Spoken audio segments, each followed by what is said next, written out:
Good afternoon, everyone. This is the Link to the Past Randomizer League. We have a great race coming up here against Blue Balls United versus Team Triple T. I am TabbyCat54, and I am joined here by Esmar. How are you doing this afternoon? I'm doing pretty good. I'm really excited for yet another season of League, and looking forward to this match in particular. We've got co-op info share as our format, so that's why you have four screens on the board. We've got team right side versus team left side. Tabbycat, what can you tell us about how co-op works? Well, it's basically you usually have one person go one side, one person go another, and the best way to do it is make sure they never you never have each other touch where each other are at the same time. That's the best way to do it. But of course, in rando, you might not actually be able to have that happen. But mainly, it's you have two people are in a channel. You're telling each other everything about what you're seeing, and we are starting. Yeah. So as we're seeing here, actually we see all but one of our runners start in Sanctuary. A lot of the time you will see runners split up the start, but here I suppose we'll see what Matkap and Kaede do. Yeah, we're seeing Matkap go to the right. This is a very common strategy, going to Julian for one side, and then you've got the other one going to Kakriko. I believe we saw two pendants and a crystal there. It was a green pendant on Hera, a pendant on Desert, and a regular crystal on Eastern there. And we also had found the moon pearl in Link's house. Yeah, the pendants versus crystals aren't necessarily as important as we do have all dungeons. It is notable information because we do have the green pendant and we do have the possibility of a pedestal being in play, but we do have to do all of the dungeons regardless of their reward. Exactly. Yeah. And you're going to want to, main thing that we do typically is like, if you check and see what pendants you have and everything, you can say, oh, well, in this pendant layout, hookshot can be on ped, or a flute can be on ped, or here's the items that can be on ped. Let's just keep an eye out for these items. And then it continually will go lower and lower as you go through the seed. And like, then you can be like, okay, with this pendant layout, ped is dead. Pyramid fairy is dead, that kind of thing. Yeah, there's definitely a lot of quick thinking that has to go into co-op just because each team is just about twice as effective as a single runner alone. You really can't get a lot of value out of risky plays. You've really got to play it smart, play it quick, and really just try to keep things moving as best you can. The actual benefit of having the co-op here and averaging the times is, say one person dies on cold stare, that's not going to completely kill a run like it would in a single player one where it can be like, oh no, I am not far enough ahead. I had died on cold stare. This is probably a dead run, something like that. But in co-op, it's like, oh well, I just lost 30 seconds for my team, or I just lost 45 seconds for my team. Rather than a minute and a half to 2 minutes or something like that. Yeah, exactly. We have seen the mitts, or not the mitts, I always say mitts, but the glove, just the single glove. That's popped up, but so far that's about the only important item we've seen. Yeah, it's not really coming up with much. Gina here is not coming up with much, but we do have a bottle here in Blind's Hut, so that opens up some sick kid action. Yeah, we are also having our runners are getting a little bit later to Kakariko Village than you would see in a single player seed, largely because you can take a little bit of advantage of that. You're that two player and split up a little bit. Try to get some other stuff done that ordinarily would be way out of the way for just one player playing alone. Absolutely. And one thing that I know that personally I've done with all three of my teams is like we do one person goes to CAC while we find the fire rod on Bottle Merchant or something. But we have one person go to CAC, one person go to South Shore, and we literally do not try to touch at all. Like if neither one of us, if our routes never converge, that's a good seed. Yeah, especially for the early game. Later on, you might find out, okay, one person is going to check. If you suppose you come across a situation where it's like, okay, Aga is open. Do we have Aga Dark World access? There we see the boots in Mini Moldorm Cave, and the hammer in Kakariko Well. As I was saying, Dark World access right there. We have the yeah, glove. exactly. This isn't going to come up now anymore, most likely, but there still could be. Oh no, we have the Moon Pearl. But there can be a situation where you have Moon Pearl on Pyramid Ledge. You can have one runner go and check it, and if they see it, then the other person has to kind of sheepishly follow in their footsteps. But most of the time, you can try to divide and conquer, and it works out pretty well. Absolutely. And going things like early Aga plays are things you might see, especially if you hadn't found the Moon Pearl at this point or something. An early Aga play is very common because then you can have one person in the dark world, one person in the light world, and you've completely divided the game in half. And by the time one, and then, okay, well, there's only 3 dungeons in the light world. So what are you going to do? Well, it's easy. You just, have that person who's finished those 3 dungeons, they go find the ones that the other person hasn't done yet. Yeah, check efficiency is a big thing. Because you do gain a little bit if you are properly dividing and conquering, right? You gain a little bit more than you would if you were playing alone from finding something that isn't important. It's like you find something that isn't important, great, that's something that my teammate doesn't ever have to do. So you're sort of ideally both saving each other time throughout the course of the run. And having one person, for example, the glove was in Lost Woods Hideout. I had missed that the first time they went over there. But one thing that you can really do is if you do Divine and Conquer correctly, you can have somebody doing all the one-off checks and then being like, oh, look, here's mitts on catfish, or here's ice rod in this really gross location. But because one person has gone and done all the one-offs, the other person has now gotten dungeons done, and you now have a different strategy there too. So there's so many co-op strategies.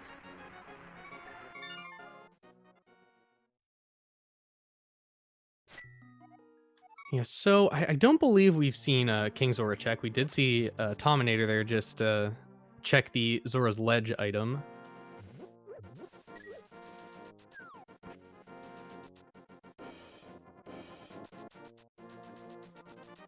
And both teams know where the sword is.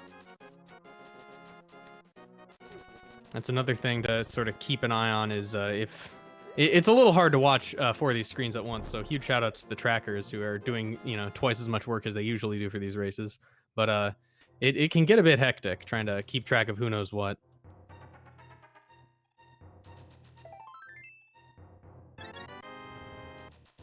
I did find it interesting that we had Blue Balls United both go into Kakariko together. That's not something that you typically see, but we did find the flute here on Uncle. Or on Secret Passage, rather. Yeah, grouping up in Kakariko, the likelihood that Kakariko is going to have something that you do have to pick up, it makes it's not a terribly dangerous play to double up there because you're almost certainly going to have to go there at some point anyway. It would generally be nice to hold off until you find a bottle or the flute so that you can kill 2 birds with 1 stone there. Yeah, and having one person go early and then having the other person say, go to Sahasrahla and go to Escape and do all of that and then be like, okay, I know XYZ is all in Kakariko. I can activate my flute at the same time. They're already in the dark world. I can go up the mountain with the flute immediately, and do something like that. And we're seeing that right here. Kaede is just now getting into Mini Moldorm Cave, which I believe is where the boots were? Yes, they were.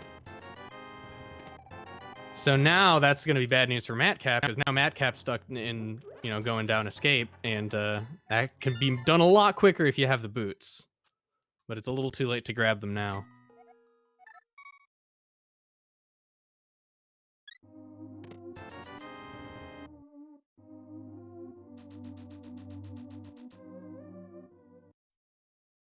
I seem to have missed what was in the back of Saha's closet, but has Tommy been over to the Lost Woods yet? Yes, because that's where the glove was. I wasn't sure if there was mitts in the back of Saha. I missed it as I was looking at other. It's possible. But yeah, here we see TheRoti going up the mountain after getting that information on the flute from their teammate, and so now going to clear this up. Probably going to grab that flute and go pick that up. Probably get the boots too, just to get that fast world movement as soon as possible.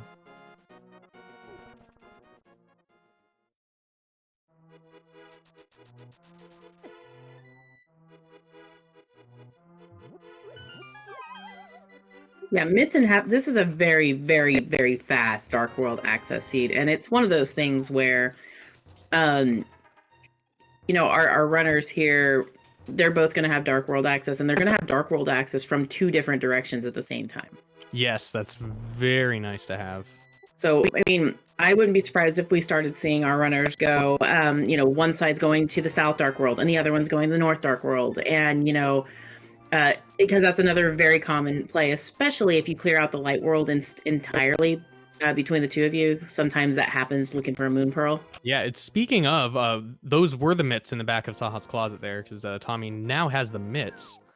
So that's feeling pretty good there. That's a lot of world access off the table, which is something that's really nice to see in a co-op seed, because it really lets you maximize that efficiency. Oh, absolutely. And that's what you want. You want it to be most efficient. It's like it's not really about you're going to check more one-offs in a co-op than you will otherwise. It's about what's better for the team and taking one for the team.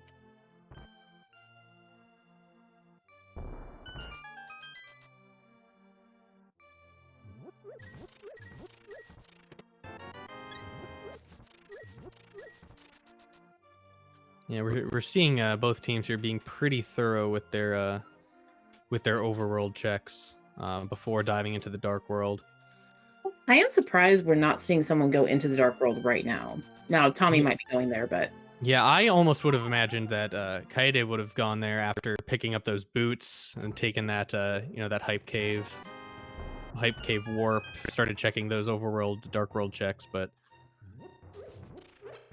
it's one of those things where if you can have one person in the dark world, one person in the light world, you almost guarantee yourself a very, very quick seed.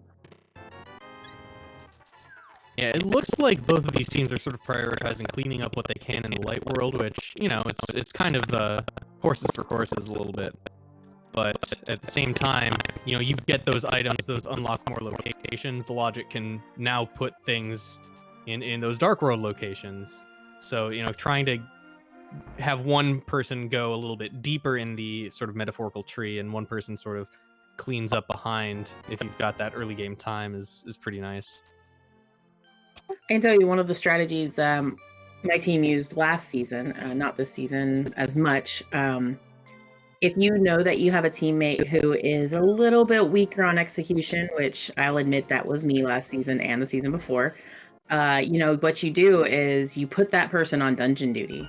And that person is cleaning up the dungeons as soon as you're doing all the other one's doing all the overworld. And you really, if you have that person who's just a little bit weaker on execution, that ends up saving a whole bunch of time because they're in there, maybe struggling a little bit on low percent, but they're clearing things up for you and being able to tell the other person where everything is in dungeons, one way or the other. Yeah, for sure. If one person is going to trail behind in dungeon progress, because that is the absolute, that's the be all end all. You do have to clear all the dungeons and then beat the game. It's really nice for the person who's blazingly fast to have the least to do, because otherwise one person just sitting there playing catch up for the entire seed. That's one reason why I love both my teammates, is because we all are, that's what we do, is we are really good about supporting each other and then figuring out where's our strengths and weaknesses, and we play to each other's strengths and weaknesses. And that's really what you do in co-op, is you find that out. And that's why you see a lot of people practice for weeks before League.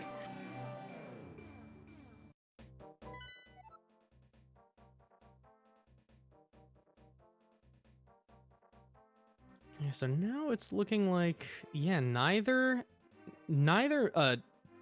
person on Blue Balls United has gone over to Saha's closet yet, so they don't have half magic or the mitts yet.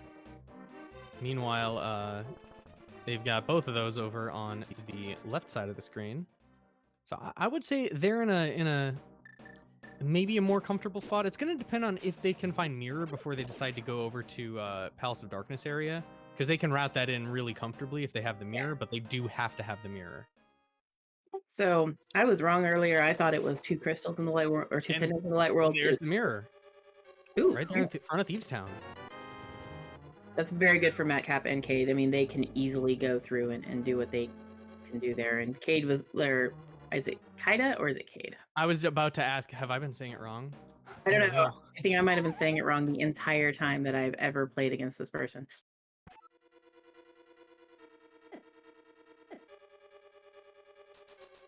Meanwhile, we have Tommy in Skull Woods doing the obligatory front of Skull Woods. It's just an overworld check anyway, right? For all intents and purposes.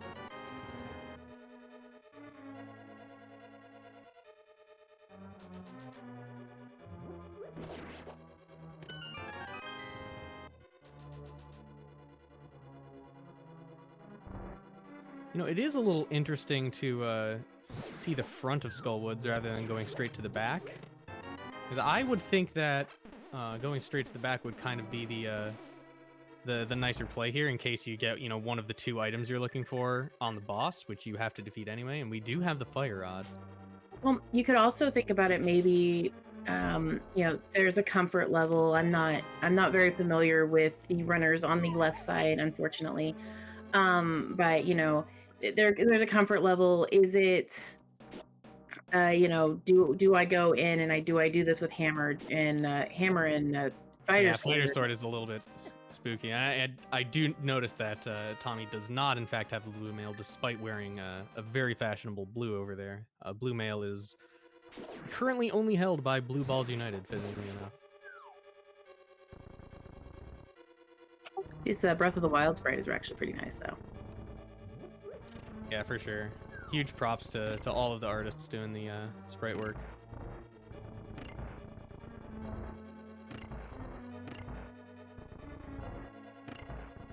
Oh man, Tommy Yeah, got that that one statue's a little pixel. bit too far over.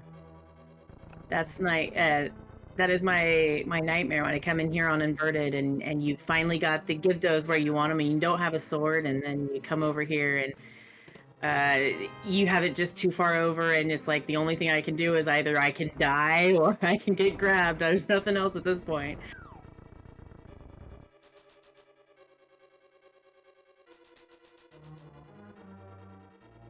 But luckily, Tommy has a sword, so he doesn't have to worry about that.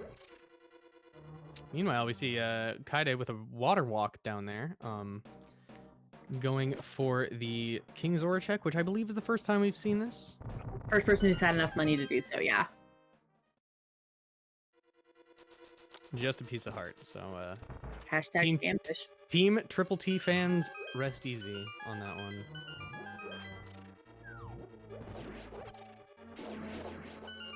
Now you could think that maybe Triple T is waiting for the mirror for that too, because it's a really nice check to loop in with Zora, especially if you haven't done it. If you're looping it in with Zora, it makes, or not Zora, with Cat, it makes that's true.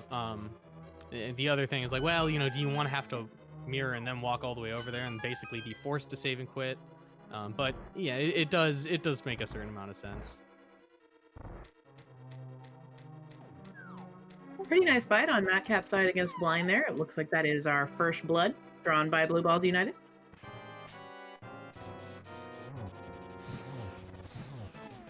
And then we have that spooky moth fight over on Tommy's screen.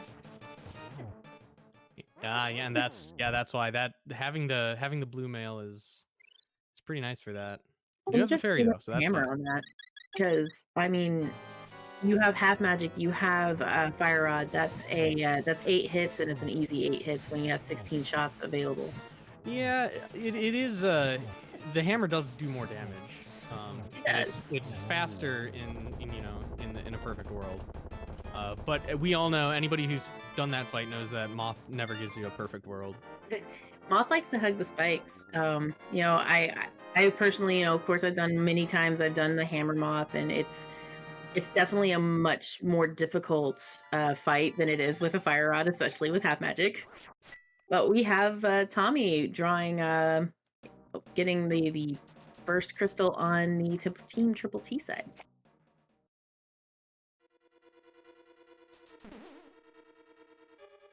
So, let's see what the big items we're waiting on here are. We have the flute, so we do have access to Mire area. We do have access to both sides of Dark Death Mountain. We would love to see the bow, so we could hit up the eastern Palace of Darkness area in greater detail. And the hookshot and flippers for Swamp Palace access. Well, with the current layout here, we've already got the boots, so, you know, this is where my teammates and I would be talking about what's on PED, what can be on PED. You know, let's keep an eye out for these items. Let's try to, you know, shrink our major items down to as few as possible, but keep our minds open that, you know, hookshot can be on PED, ice rod can be on PED. Yeah, there are a couple things that cannot be on PED, most notably the Cane of Samaria. It's out of the question. It also can't be on Sahasrara. But Kaede of Samaria can be in GT in the seed. Yeah, that's the flip side of that same coin. Can't be on PED, but it could be in Ganon's Tower.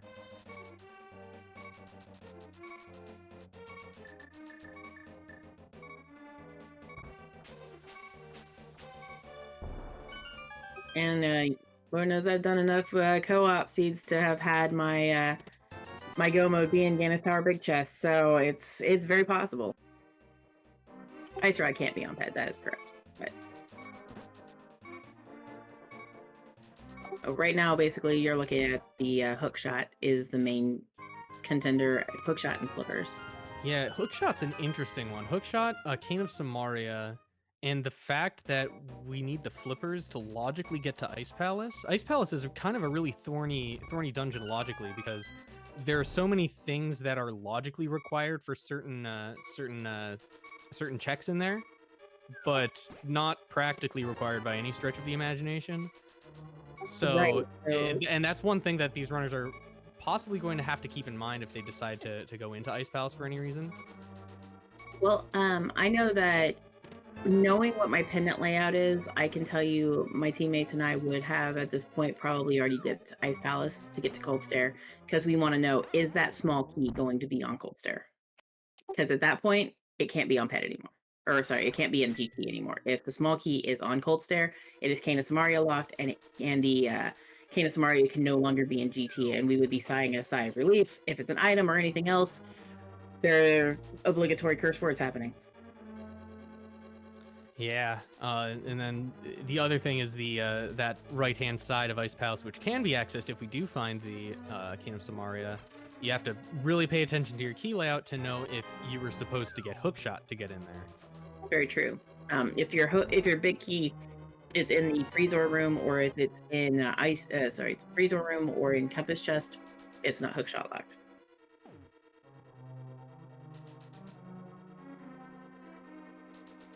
So many little things. Yeah, it looks like TheRoti here is doing the Smith chain while the rest of the runners are sort of crossing paths. Looks like they've sort of got the same idea. One runner's in the dungeon, one's doing overworld checks. We found both mail upgrades, interestingly enough. So Matkap might decide here to not even go into Hype Cave, because I believe that was the only thing of any real value in there. Because Stumpy gave us our other mail upgrade. Which I suppose we would have already known if we were watching all 4 streams like a hawk, as TheRoti has the red mail already. I have neglected growing my third eye. Oh, there's Quake that I missed. One medallion in Skull Woods. Bombos and Ether remain. We could need neither of them. Quake might be sufficient. Ether is actually Misery Mire. We had we did see that? Yeah, I don't know who checked it, but I saw it in chat.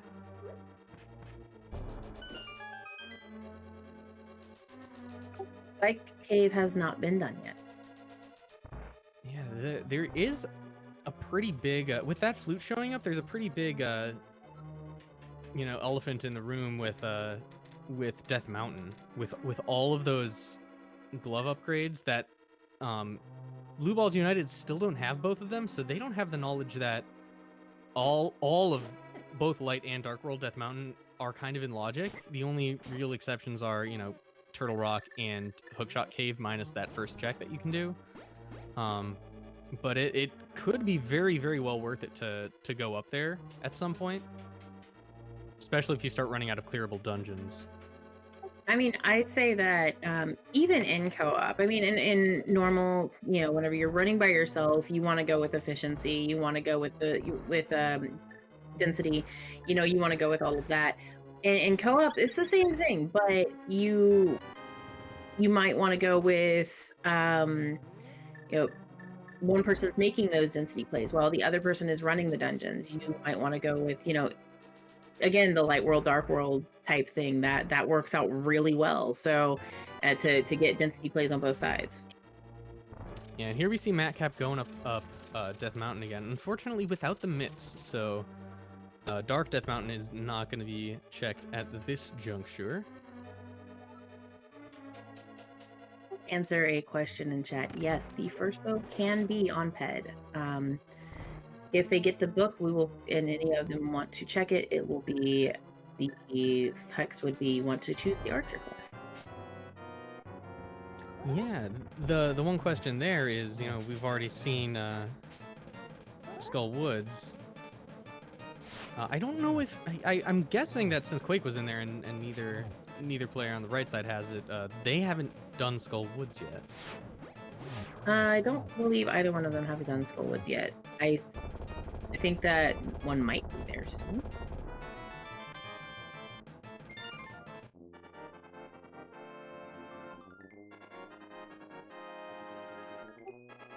The players on the right side actually know Blue Balls United has done Skullwoods, so Kaede Kaede has the Quake medallion. I believe he got it about 2 or 3 minutes ago.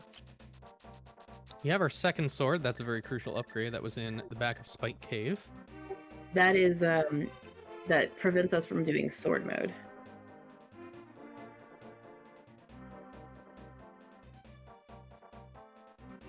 Talk about the logic of Spike Cave. As long as you have an invincibility item and half magic, or an invincibility item and a bottle, Spike Cave is in logic. So I found out that you really do have to have some kind of extra on there. It doesn't just the invincibility item.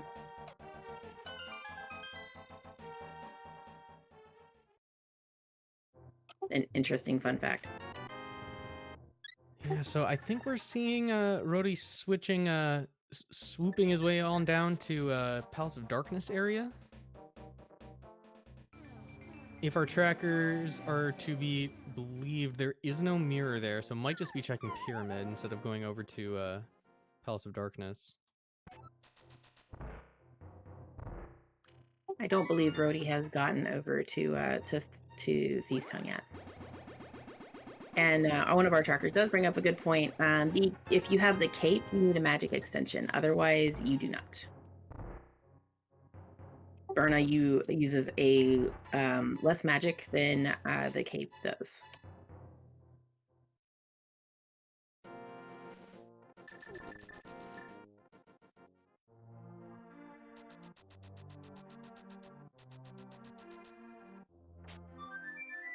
There is the hook shot in Tower of Hera on Matkap's side. That's a find that they are probably very happy to see.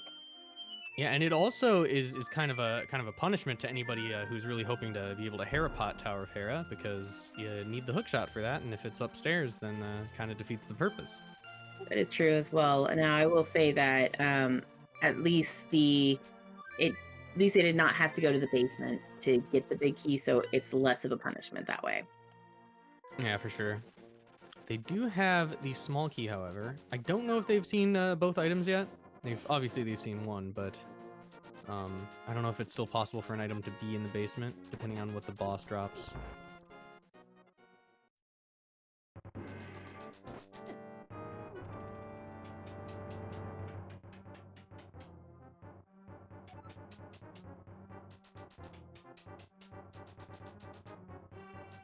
And Matkap taking down Moldorm there, who was trolling him a little bit.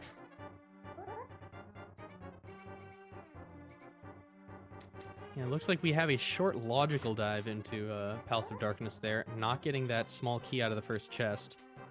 Any other checks are technically logically locked by the bow, which neither of our runners have, or none of our forerunners actually on either team have. Roti, realizing this, I think probably decides to bail. Yeah, it looks like that if he doesn't have a bottle with goo in it, or if he doesn't have the knowledge of the mimic clip, then he is not going to be able to do anything else in there. Yeah, Mimic Clip is nice because you don't need anything for it, but it's not nice because it's kind of a finicky pain. It is a. I think it's my happiest moment is whenever I pulled that off on stream, and I was like, and now I feel good about myself.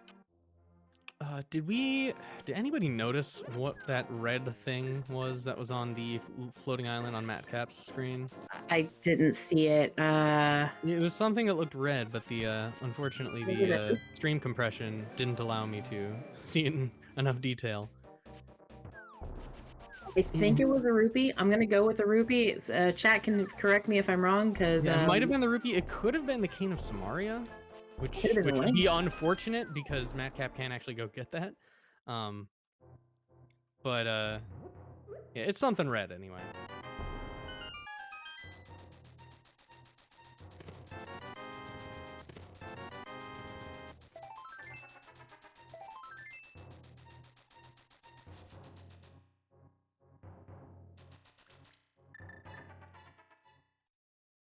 And Matkap is just about done with the Death Mountain checks.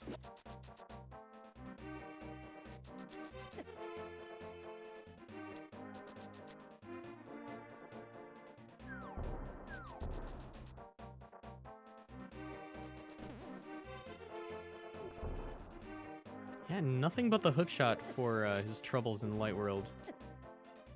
Kind of makes you wonder what's in the dark world there, and when we're going to be seeing our other friends going over there.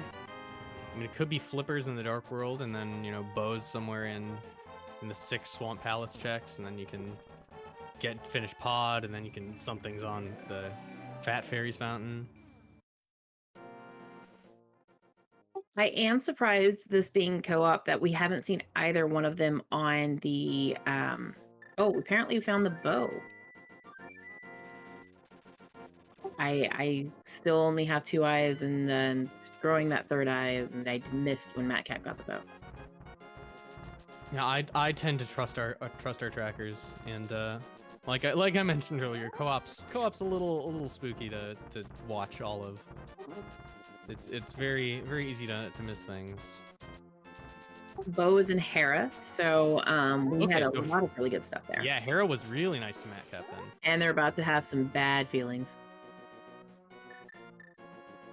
Yeah, I can imagine if see, I'm the person who checks Sahasrahla essentially immediately after I Hulian, and I go by bombs, I immediately go to Sahasrahla. So if I miss Saha like that, we would be having words. Yeah, I don't think that's too bad for them necessarily, though.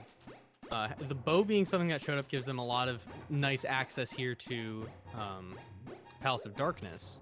So they may not be bit too hard for missing Dark Death Mountain that first time through. Especially if, Kaede goes over and does it immediately. Exactly. Now, because Kaede has to go up there for the bow and hookshot anyway, and if at least one person can bundle them together, well, it's not as bad of time loss as it would have been, again, if there was only one player. If this was a single-player one, that would feel real bad. I've been the person who's last located something on Sahasrahla before.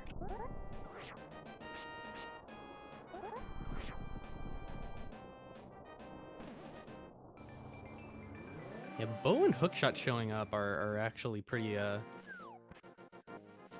big items to find, sort of sequestered away on top of the mountain. Tommy's about to find both of them, it seems, but because they are necessary to logically unlock a wealth of items in 2 pretty item-heavy dungeons. That is very true, especially with in Matkap right now has 9 items between 2 dungeons and 2 dungeons that he can clear. That's huge, especially if you find that and you don't have to double dip, you don't have to do anything like that. It's a very huge thing. Yeah, and being able to clear those dungeons, obviously, it allows time for all of the other items you're looking for other stuff to just show up along the way. For example, if the flippers show up in one of those 9 checks, then cool, off to Swamp Palace. check the 6 checks in there, and then you're off to the races somewhere else with any luck.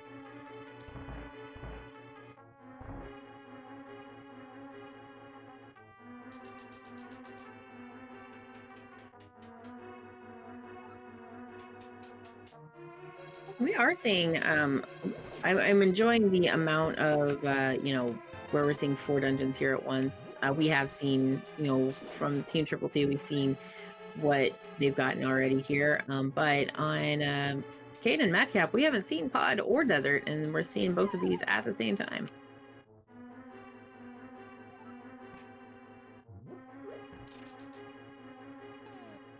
And to answer a question here in chat, I would believe that sequence breaking ice would be something that I would have done at this point. Only because I need to know, is my Kana Samaria going to be in GT?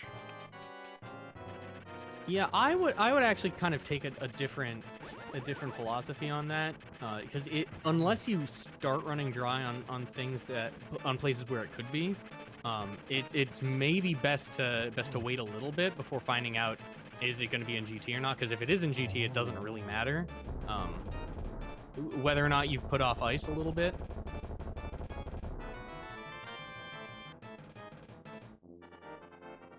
That is true. Now, I will say that we have, if your teammates we just found the red cane here in Desert Big, so, my point is moot. However, in the situation, say we didn't go to Desert first or something, that's one of those things where you kind of gamble.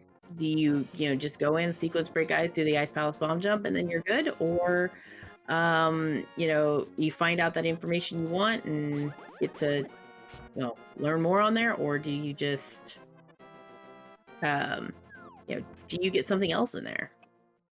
Yeah, and that's a big part of playing rando, especially with these co-op modes, is the cost of information. Because sometimes the information is very valuable, and sometimes the information is very expensive, and it's you sort of have to play a balancing game between those things. But so far, I would say that Blue Balls United are actually remarkably in a very comfortable spot here. They have the knowledge of where that red cane is. They found the hook shot and bow early compared to their opponents. So this is looking fairly good for them. We got a burn a moth, but unfortunately those spikes are really bullying Rhodey. Yeah.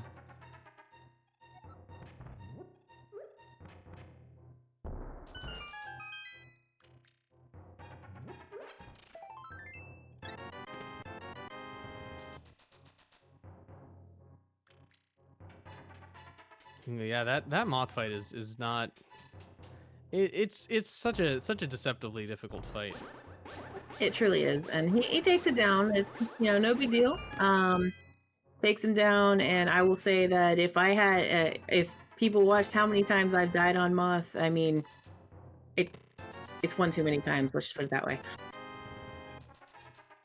I've died on moth with red mail and like 11 hearts before, so I mean, I will say that moth is my bestest friend now because of how many times I practiced it. But you just you find out, sometimes you just got to go do it with fighter sword, and it's just never a fun day. Ooh, dead rock. Yep, that's a dead rock on Tommy's side. Never like to see it.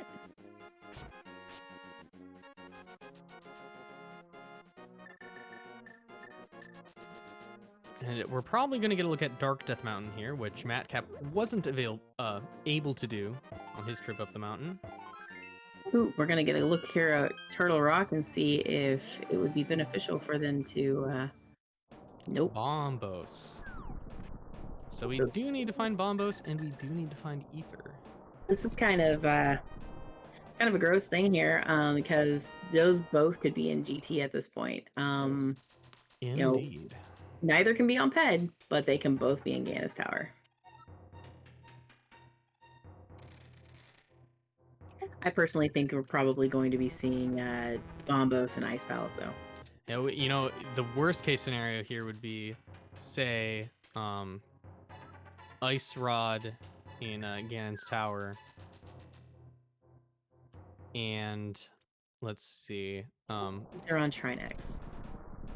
So Ice Rod and Ganon's Tower, then you have to go and clear Turtle Rock to get the green pendant to get Ether for Meyer. Oh, that's even worse. Yeah. Pressing That a was bomb take, strats take here. a look at Tommy's here. We've got there's There's Bombo. Bombo. Okay. E under the mat. And And Ether. Ether. Okay.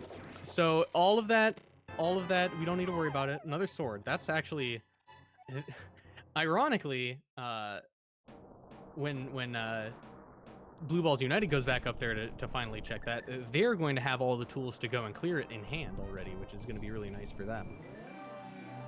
Yeah, exactly. So they're gonna go back up there. They're gonna find they'll find their things, and we're probably gonna see one go into Turtle Rock and the other one go to Meyer. Yeah, and that's the thing is, Turtle Rock is not. Meyer only has 2 item checks in it, but Turtle Rock has a fair few. I think it's 5 plus Mimic Cave if memory serves. And that could very easily be the flippers in any one of those checks. We don't have the Ice Rod yet, but with that knowledge of it's a pendant, the Ice Rod could very, very well be in GT, which is, not the coolest thing in the world, but, you take what you can. It wouldn't be a terrible move to just go through Turtle Rock a little early at the risk of maybe having to double dip it later, because it might be necessary anyway. Now it could just be Ice Rod in its vanilla location, which of course is on Laser Bridge. Of course, yeah. Ice Rod is found on Laser Bridge in the vanilla game. Exactly. I mean, you didn't know that? It's always there.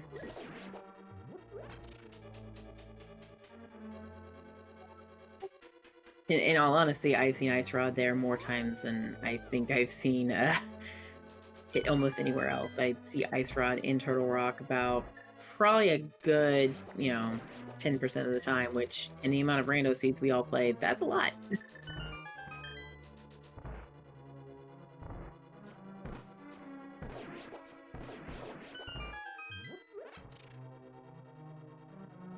Yeah, Dapper Wormman pointing out in chat, the only item that we need to enter GT at this point is the flippers. That's the only thing that's stopping us from clearing all of our crystals and getting in there.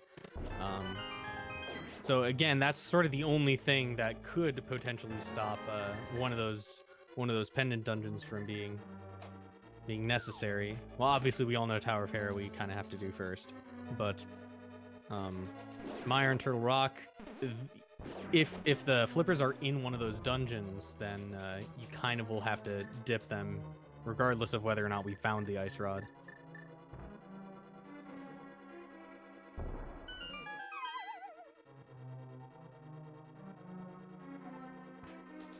The question is, does Kaede go immediately into Turtle Rock after this? Because, I mean, he's going to find it, and he can immediately just go straight into TR. And, I mean, I heard there's some unwritten rule that if you can go into Turtle Rock, you do.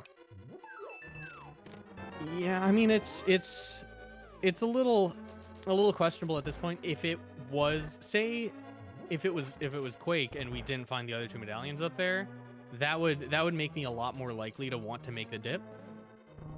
However, if you have all 3 medallions, then it feels a lot less preordained, if that makes sense. I mean, it definitely does. I mean, I believe that the Turtle Rock rule of, making sure you go in there is because of how many checks there are. It's just like, Yeah. always go In to all Pendant dungeons, TR. it's not nearly as bad. If going into Pendant TR, if it was just a standard 7/7, it's a little more of a question because it's all kind of dumped time if you don't find anything. But at least in all dungeons, if you have to make a partial dip, at least that's something you don't have to do on a potential revisit. I mean, and we're kind of ignoring the also glaringly evident place that flippers can be at this point. And that would be the pedestal. Yeah, that's also possible. I wouldn't consider it too heavily until you can okay, all of our pendant dungeons are clearable in logic. True. So the ice rod is sort of what's keeping me from thinking about that here. If the And ice rod shows up, then anything's on the table there. right. And that's another reason why I would go into Ice Palace, to be honest, is just because it's one of those things of, if Ice Palace has our ice rod, then we know where our flippers are not. Exactly. Because ice is definitely one of those very logic heavy dungeons that you can determine where a lot of things are. Yeah, at this point, I'm not necessarily worrying too much about where those flippers are, given how much access we already have to things. Um, Given how close we are to being able to get all of the pendants anyway, the chances it's going to be an item that we needed to get a long time ago are basically already kind of off the table, because we got all of those kinds of items that can really change the game depending on when you get them. But everything else has just gone a little pretty nicely in terms of how bad a ped seed could potentially even be. True.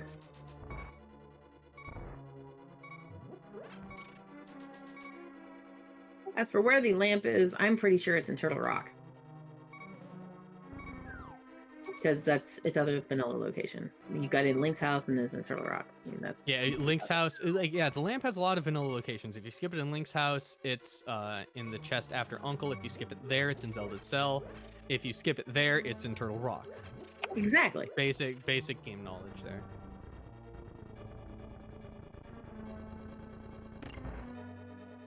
Yeah, I believe it's you can it's literally like Link's house, and then it's secret passage in Zelda's cell, if I recall correctly. But yeah, and then Zelda doesn't let you escape until you have light, because they hadn't yet invented strong female supporting roles yet.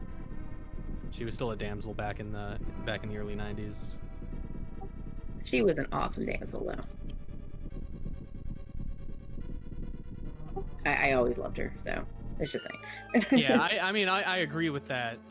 Maybe not insofar as her role in Link to the Past, which is pretty minimal, but she's very pretty. Definitely, there's no argument there. And of course, Zelda 4 is when that really took off, because I won't spoil it for anybody who hasn't played the game, but it's her role in that game is very empowering, I would say. I enjoy most of the things with Princess Zelda in general, just because she really does go from being a damsel in distress to being a very, very strong character. Yeah. Meanwhile, we are seeing 2 dungeons dipped that are not logically clearable given our current item layout. We have Ice on Matkap's side, and Kaede we have in Turtle Rock. This is exactly what I was thinking was going to end up happening. And there's the lamp. That's the vanilla location we were talking about. Yeah. Actually, fun fact is that I've seen it there, and in Chain Chomps. That's usually where I will find it here in this place that we're in right now, with the brown and the Samaria blocky things. Turtle Rock, that's where we're at.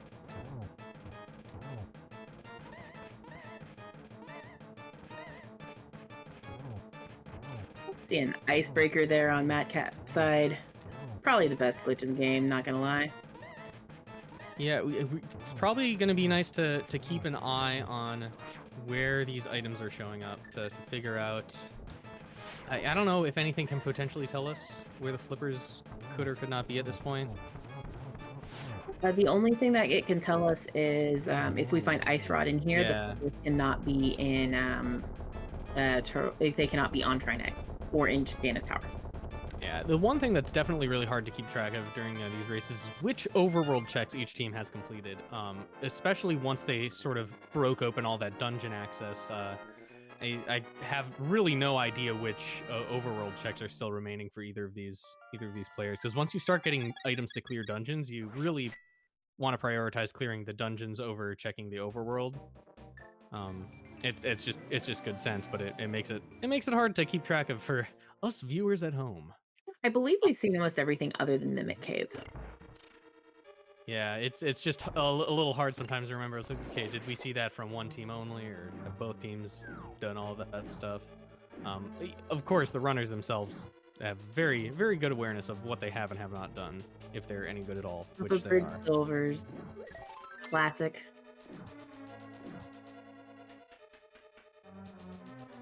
And I think one of the best things about co-op info share is really the communication between the teammates is pretty much the main reason we do it. Is you get to find out just how much they communicate with each other or how much they might not. Yeah, and that's also one of my favorite things about co-op no info share is how both players are just completely struggling and just hoping their teammate is doing. And it creates a very adversarial environment, which I find very compelling. And I, of course, I'm kidding. We don't do co-op without info share because that's I'm silly. sitting over here going, wait a minute, did I miss a tournament somewhere? Because that sounds like something hilariously funny. No, if you were doing no info share, you'd have to make it a multi-world. That is true, and I think that would be funny.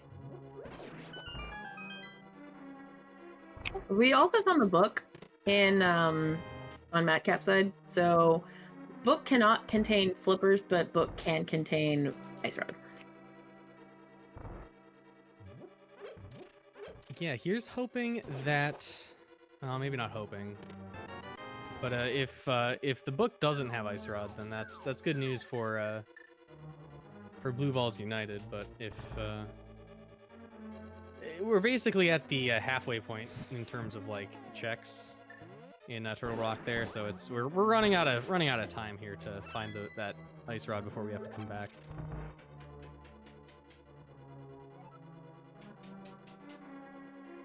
But we still haven't gotten to the last chest on Laser Bridge, where it always is. Especially after you've already cleared the entire seed, that's always where it's at.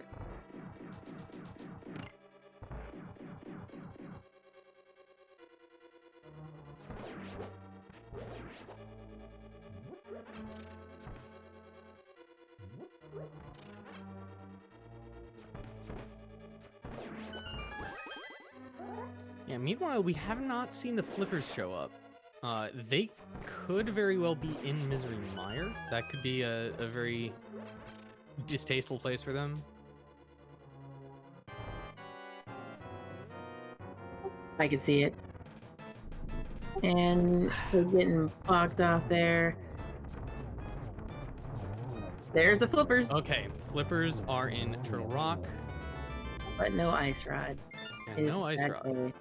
But that's okay. Because now sort of what you're thinking is, okay, well now numerically it's probably in Swamp Palace. Which meant that the double dip is required no matter which way you look at it. So now that's where you kind of hope it shows up. Mm-hmm. Yeah, you want it to be in Swamp. You want it to be in anywhere other than GT.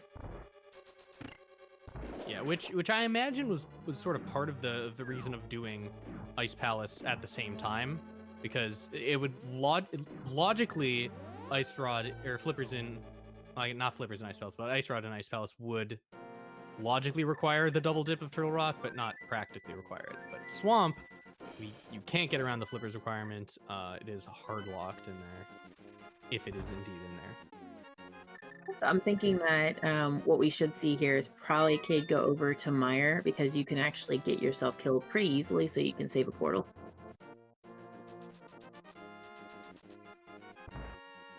But that is not happening.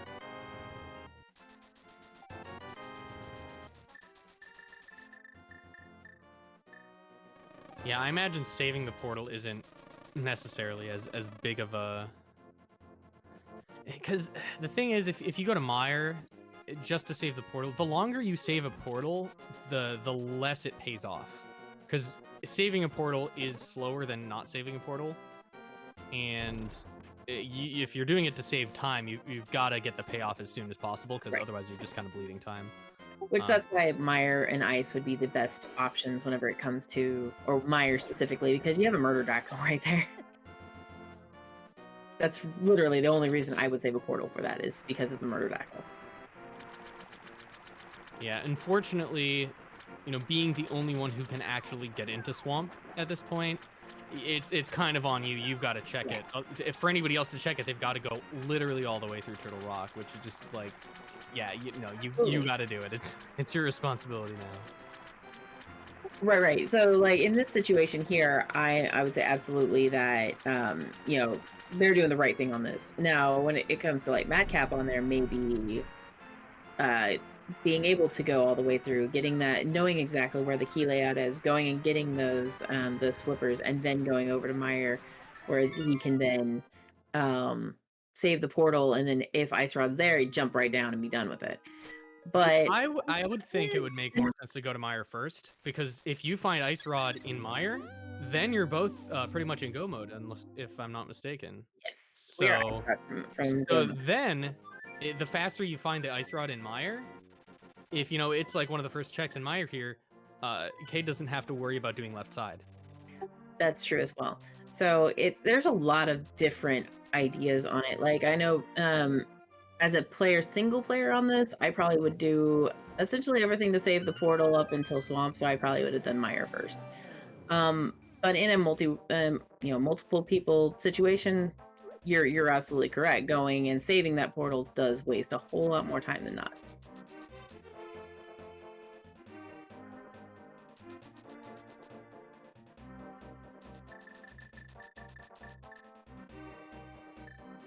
Now, does TheRoti not have the fire rod yet?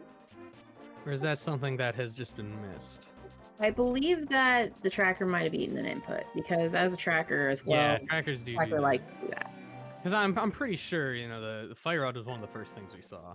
So Yeah. He might have hacked the game, made sure that he could kill Mothula without it. It's fine. Wouldn't that be something for the now that we're in the quick swap era, to be able to toss items you didn't need anymore, just get them out of there, just cluttering up the inventory. It's all about inventory management now.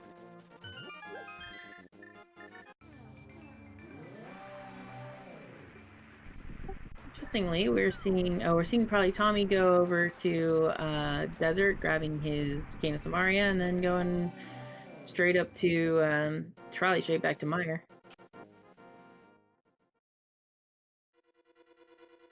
Yeah, maybe might go up to Turtle Rock though. They haven't gone into Turtle Rock, if I'm not mistaken. And since TheRoti's in Meyer right now,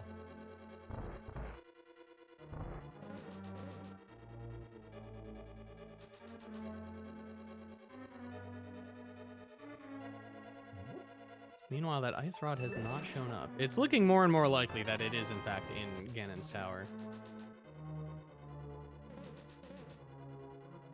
which is kind of another reason you don't count on saving that portal. Very true, very true. And if it's a pendant Turtle Rock, it's one of those. You might do it, might not.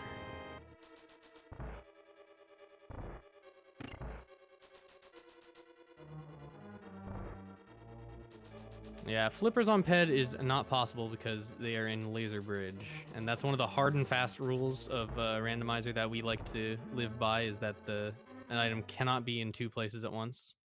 So you're generally not going to see that in most seeds. And of course, the other hard and fast rule is when in doubt, check Laser Bridge.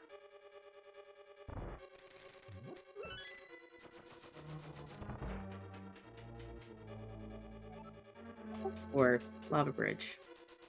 Or Turtle Rock.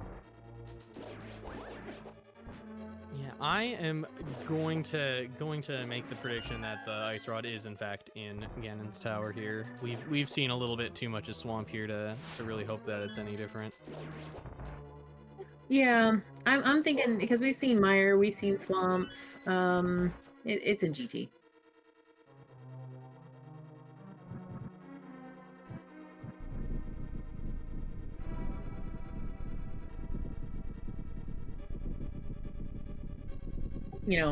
Validation Ice Rod, that's where it is, right? Yeah, I mean, honestly, at this point, since we have found the flippers, it kind of, and they were in Turtle Rock, it kind of doesn't matter where the Ice Rod is anymore. It just, as long as it's somewhere that was locked behind the flippers anyway. Because if it's in GT, sure, you'll take some extra time checking all of the chests, but if you gotta find it, you gotta find it. The big question is whether it's if you get early GT big key, is it in the basement or is it on the climb? If it's on the climb, that's actually a little bit better than if it's in the basement. Because in the basement, you could kind of miss it depending on your GT routing. I just want it to be in the GT big chest. I really like seeing items in the validation chest. I like it being in the big chest more Because otherwise that name is completely silly. And I like to imagine that it's not silly. I like it to actually contain some validation every so often. Well, I always call it. I know there's a lot of different names for it. Moldorm's Last Possessions, things like that. But I like to call it my payment for the seed. Yeah, for anybody who's not sort of up on the in jokes, it's basically in almost any standard randomizer mode, it's basically the one chest that cannot possibly contain anything useful, because it's the last chest. If you're at that chest, you can finish a seed unless you're doing some other strange goal thing like all dungeons. It's past the point where you could possibly need its contents, so it's never important. Thus, we made it the most important. I will say, though, one of my favorite seeds I've ever seen with that chest and everything is it had an ice rod in the that chest. It had the fire rod in the GT big chest, and then behind Trinex in the basement, because it was an Inemizer seed. It was an ice Trinex. Behind the ice Trinex was the Agate Tower small key to finish the game.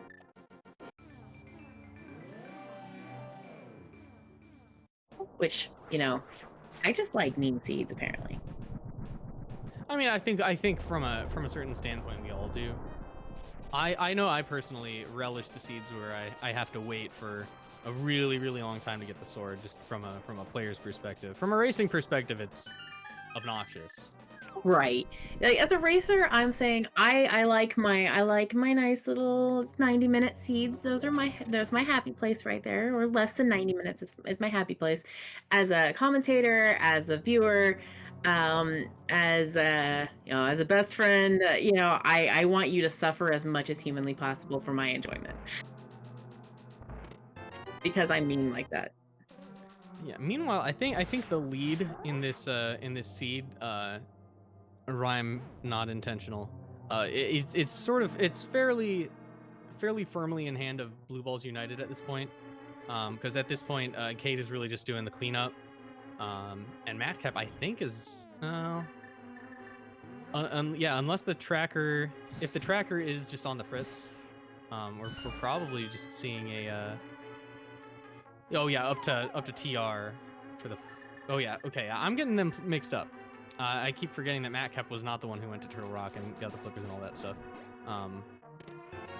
But yeah, they're basically just on dungeon cleanup at this point. Whereas Team Triple T hasn't even found the flippers yet. They're very close. They will find them soon, but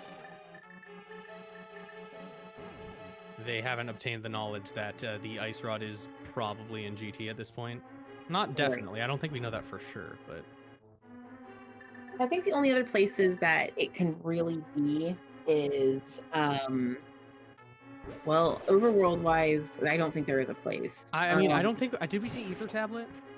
We haven't seen the tablets yet. I don't think we've seen either. Did we see Bombos while I moved away for a second? I thought we might have seen Bombos. But even if we haven't, there's also Pyramid Fairy. Because we can clear both Swamp and Pod at this point. Which I'm guessing is going to be what we're going to see after this Pod Eastern clear over in the lower right. Probably going to see that that Pyramid Fairy check. That's true. I did not remember that Pyramid Fairy was a thing. Yeah, that's one of those, especially in these like late game situations. It's like, sure, most of the time you can safely forget about some of that stuff and it doesn't bite you too much. But I know when I first started playing Rando, I think it was my 6th seed that I realized that you could bomb the back of Cackwell area. Like, I didn't even know that.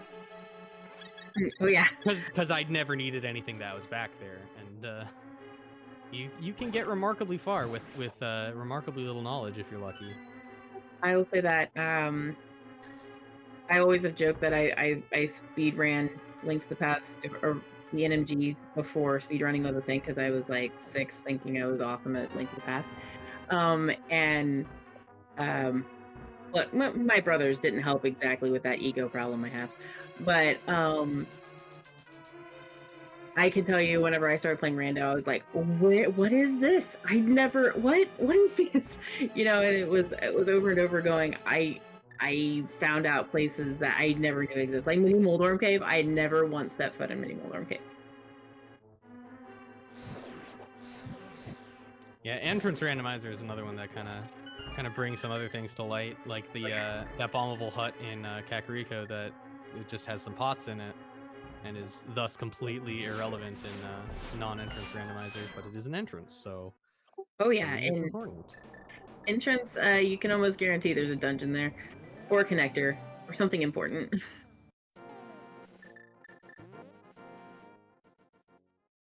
Why they decided to put their dungeons in a tiny little shack, I will never know.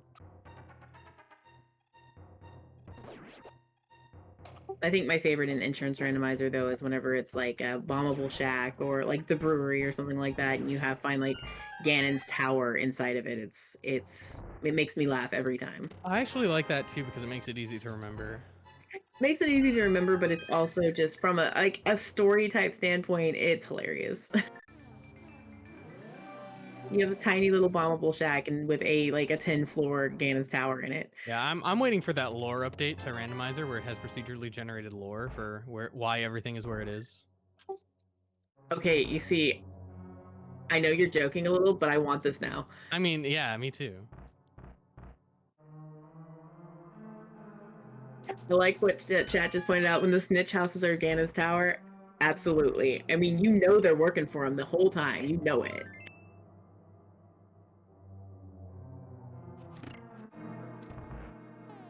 Or snitches having a Thieves Town in him is the best. Yeah, so let's taking a little step back here and taking stock of where we are in this seed.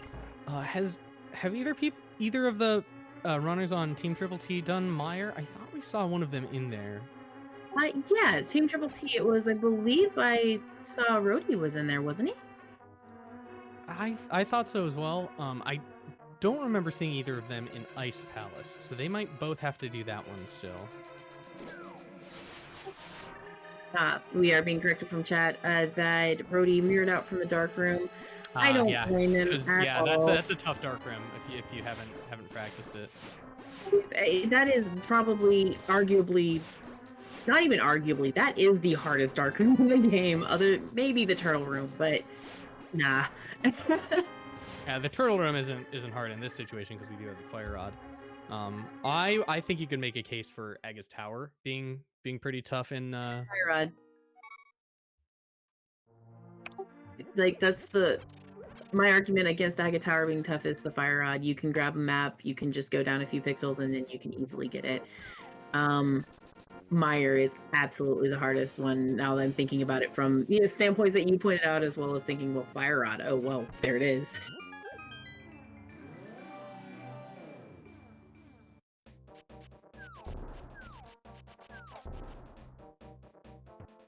But if you play a lot of Lightspeed seeds, though, it is by the way, if you've never played a Lightspeed seed, go generate one. They're super fun and super fast.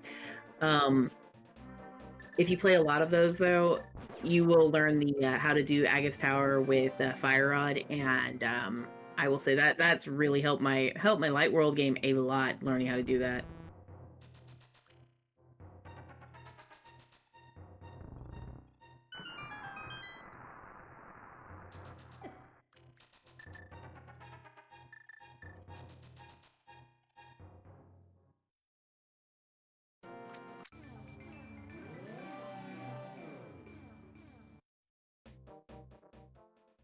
But going back here to the seed, yeah, we definitely have, I'm thinking what we're going to see is Matkap go up here to Pyramid Fairy. That's one of the places we haven't seen yet. And That's really the last place before Ganon's Tower that can hold the ice rod. Yeah, it's gonna depend on who finishes their dungeon first, but both players on Blue Balls United are in a position to check Pyramid Fairy after they finish the dungeon they're in. I think Kaede is gonna get there a little quicker. Yeah. And that would, if you're both in the position to do it, just the first one there just does it, and then the other person knows if they have to do it too.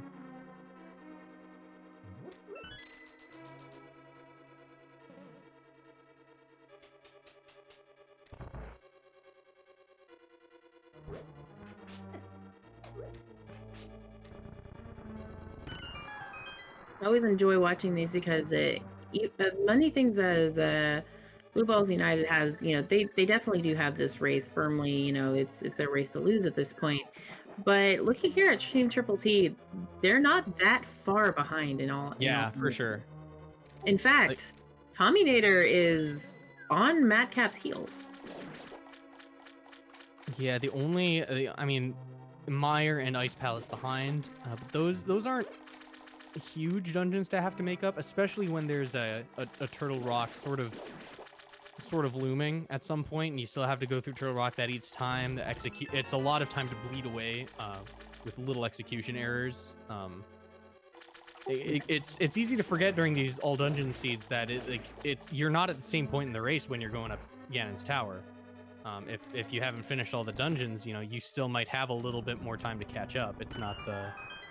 It's really not the same position in the race at all. Right. And I will also say that I really agree with this routing decision from Kaede and Matkap because, Kaede hasn't done Ice Palace yet, and Matkap is right there at Pyramid Fairy. It makes all the sense for Matkap to do it and Kaede to go do Ice Palace, so that Cade's rushing Ganon's Tower, and Matkap is rushing Pyramid Fairy to see if that does have their go mode. Yeah, if the Ice Rod is at Pyramid Fairy, then whatever, just go get it after you end up at the pyramid after clearing GT anyway. If it's not in Pyramid Fairy, then you're going to want to have headed up to GT, which right now Matkap isn't in a position to do that. Matkap's got 2 more dungeons to finish. Has to do Desert and Skull Woods. Thankfully, those are pretty quick. And Desert is... Are you sure that he hasn't done Desert? Might have just because it was in the big chest. Yeah, might have just swung by rather than doing the boss. Okay, it's not on the tracker. I'm gonna trust our tracker. Trust tracker, of course. We'll find out because if you're going to not do the boss of a dungeon, Desert's one of the ones that you do that with because it's fast to get to. It's kind of like it's kind of like Skull Woods, you can do the front of it and just kind of leave it be. Which one thing I do with Skull Woods is that's one of my favorite ones to do last is because I can just mirror and flute. But if you want to do Desert Palace last, just a quick flute is there. All right, not in Pyramid Fairy.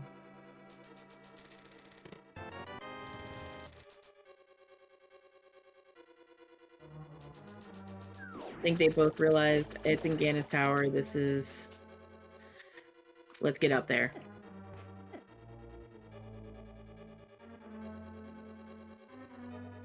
Yeah, so unless Matkap has a bigger brain than any of us are giving him credit for, he has not defeated Lamos yet.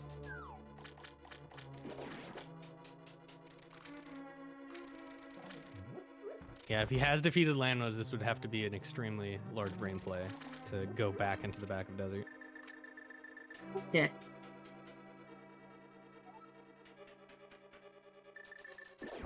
Yeah, if he's defeated Lamos, it would be...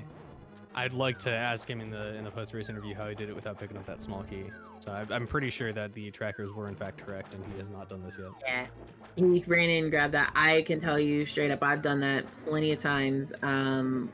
Even recently, I ran in, grabbed the hook shot from, the Desert Ledge, and, didn't finish the dungeon even though it was clearables, just because I grabbed the big key and we were done. Yeah, and in co-op especially, there are a lot of more situations where it makes sense to skip doing the back. because if you're playing by yourself, it's like, well, it's there. You're losing time by not doing it now. But in a co-op, you could argue it's like, okay, there's something else I need to be doing right now to help my teammate. Yeah, you always take one for the team.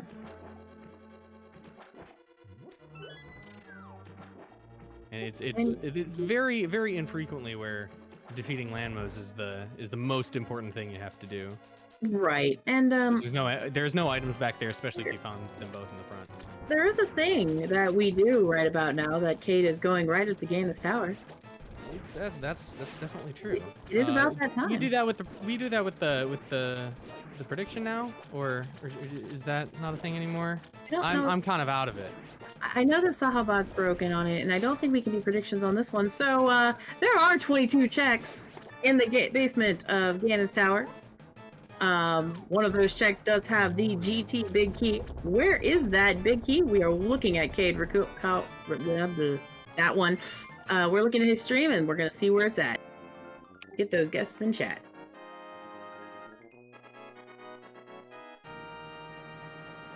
Where do you think it's at? I think it's in 14. I think it's in. I think the big key is in check number 5, but the ice rod is in the top right chest in Helmasaur room. That's very specific. You gotta call your shots, otherwise you never look like a genius.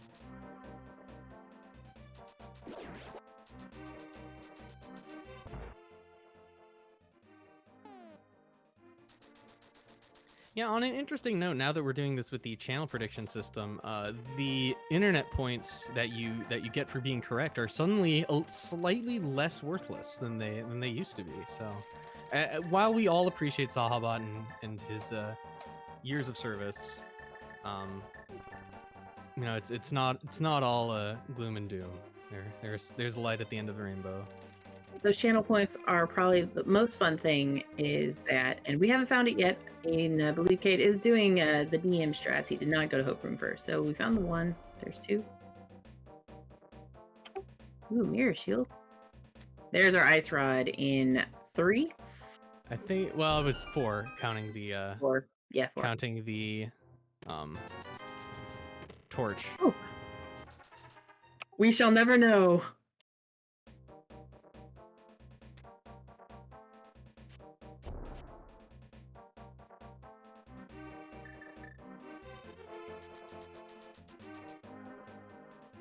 Ah, that's right. Remembering that he never got the sword that's in here. Yeah, it's a pretty quick sword. Yeah, it's something to pick up. We're gonna pay back to that later. So what's gonna end up happening is Matkap just finished their Skull Woods. They're gonna go up, grab their Ice Rod, and we're gonna see both Kaede and Matkap in Turtle Rock at the same time. Yeah, with the Ice Rod being there in particular, if it was on the climb, it would kind of be like, okay, oh well, I guess we'd come back. At this point, though, if it's so early in the basement, okay, you go and do Turtle Rock and then finish GT, because it makes no sense to finish GT and then do TR later. Right. And as for our other side here, we have Roti here in Turtle Rock about to go get his flippers, and Tommy is coming over here and is doing Ice Palace. Now, with Tommy doing Ice Palace here, he is also going to be able to go to GT. He's going to find his Ice Rod really quick here, so not that far behind on on that side there. And then Roti is definitely, just getting his flippers, and he's not that far either. Yeah, the one thing that you can really point to here, though, is that they haven't done Ice Palace yet. So as far as they're thinking, that's still a potential place that the Ice Rod could be. Oh, absolutely.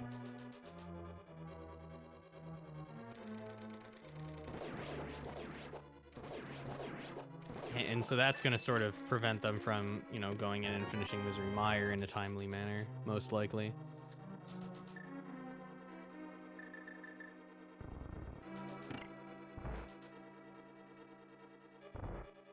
And having the safety of that lamp going into any of the dark areas is always good.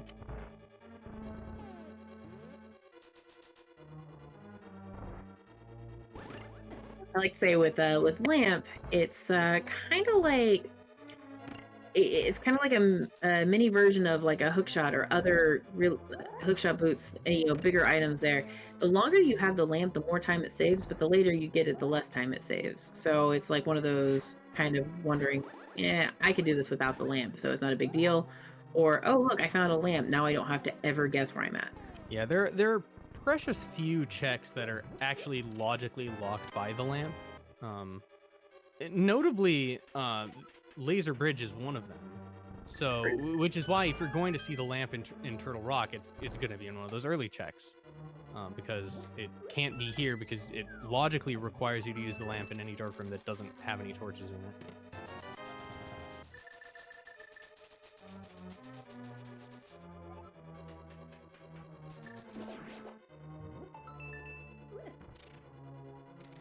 It looks like we see Matkap going here to the right side in GT basement. Matkap might be thinking, okay, let me go and find the GT find the big real key. quick. Let him do the rest of that. He'll be done with that. He'll know where the big key is. I know where the ice rod is. Then I will go over. I'm going to go fix it and go finish up Turtle Rock. And we have all of the information this way. Yeah, that's definitely something that's worth doing, if only to just avoid both of you being in GT basement trying to find the key. If one person can go instantly to the key, that's a much bigger win than like having two people searching GT, because it wouldn't quite be the same if it was like if they were in the same like instance of the world and could split up like you could in real life. But since they're each in their own version of the game, you actually save more time if one person does all the work for one specific task. And we've got butter. We certainly do. I don't think we're going to be seeing that side, so anyone who's guessed a little bit later than 22, or a little bit later than rather 18, you probably aren't going to be getting the, in the exact number here, but since we're kind of going with what Kaede sees on there, because that's who started the big key guessing game, it's going to be like, what, 5? Yeah, probably not gonna take too many extra checks there in the basement.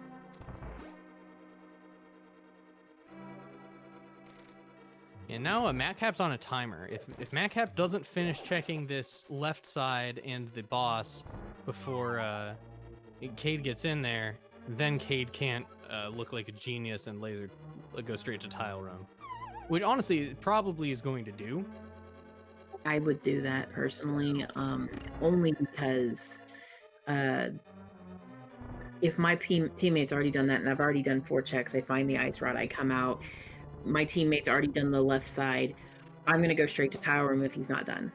Yeah. Because that would make the most sense and it would save the most time. Yeah, and even if your teammate's in the middle of, the Ice Armos fight, you're just basically just a mirror away from tile room anyway, so you definitely want to know if it's there or not.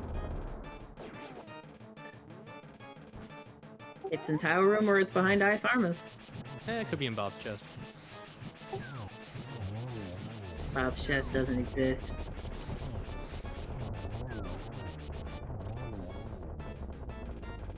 Yeah, he hid the chest, put it behind the cape.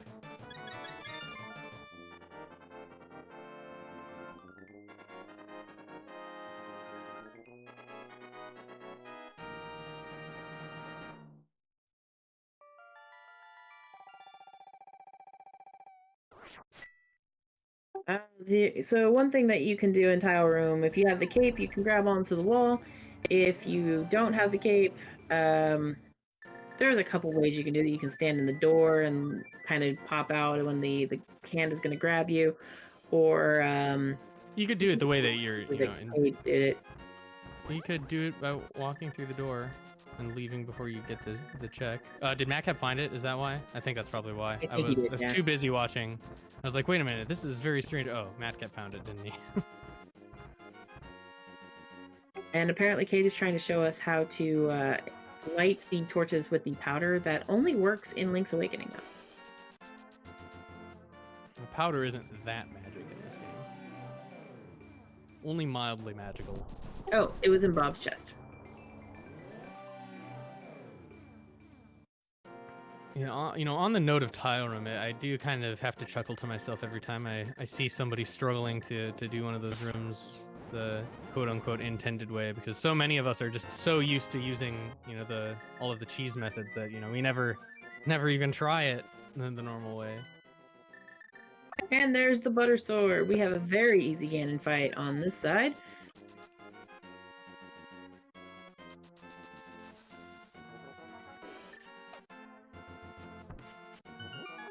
TheTommynator is going to go do the Pyramid Fairy into Ganon's Tower, probably, or Pyramid Fairy into Meyer. I personally would go get Pyramid Fairy Ganon's Tower, only because you can save and quit after either one of those dungeons and be right at Ganon.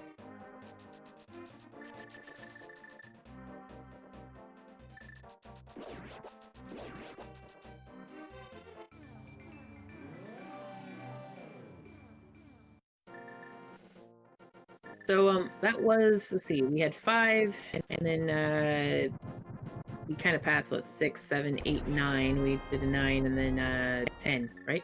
Am I close on that? Something like that, I think. It was not in a chest. It was not in a 4 chest. There was the torch 1, 2, 3, 4 in Sulfus room. The one technically that had the butter sword in it, and then that one. And Bob's, good old Bob.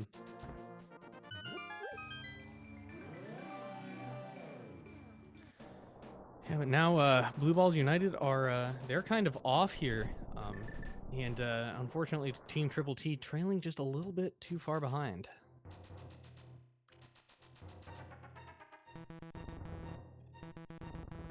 And this could really now be said that it is Blue Balls United's race to lose. They have GT, they have added power.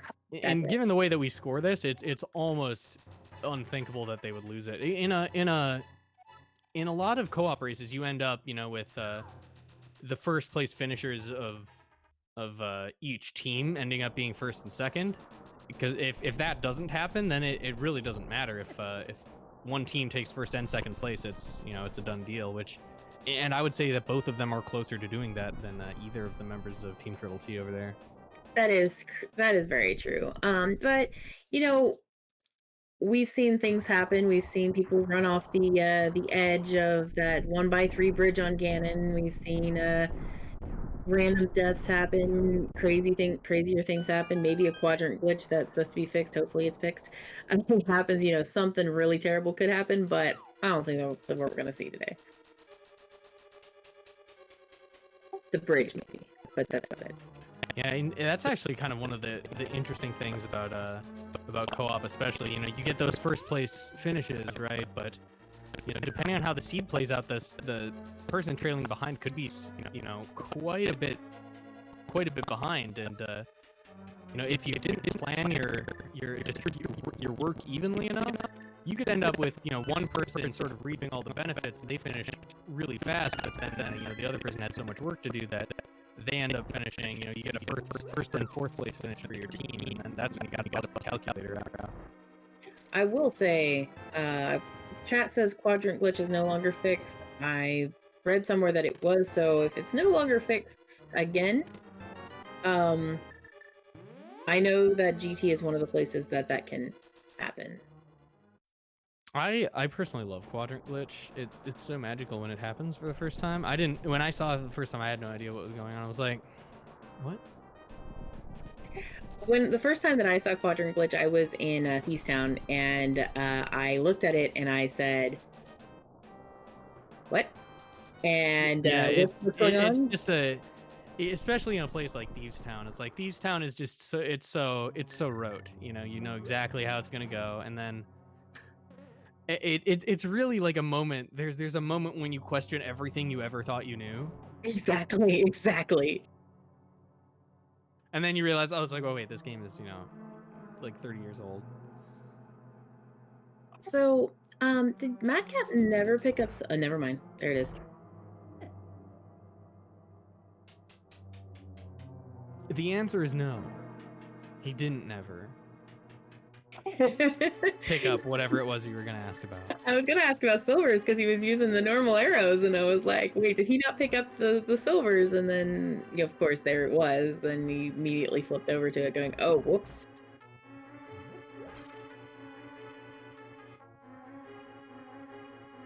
And I know about the quadrant glitch being able to happen in GT because of my teammate, Mr. Scruff Ninja Tuna. I watched it as it happened to him in a co-op practice. So watch out for those quadrant glitches.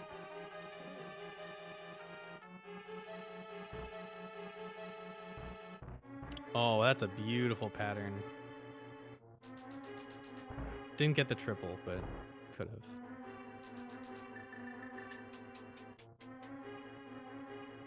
All right, and Kaede is off to Aga's Tower. Aga Tower. We have Matkap off to finish up their GT. TheTommynator finishing off Turtle Rock, and TheRoti over here in Ice Palace. By the way, Tommy did find the ice rod. That's why he's back in here. I can definitely kind of hear the mental anguish of, oh man, it was in GT, and just how frustrating that can be.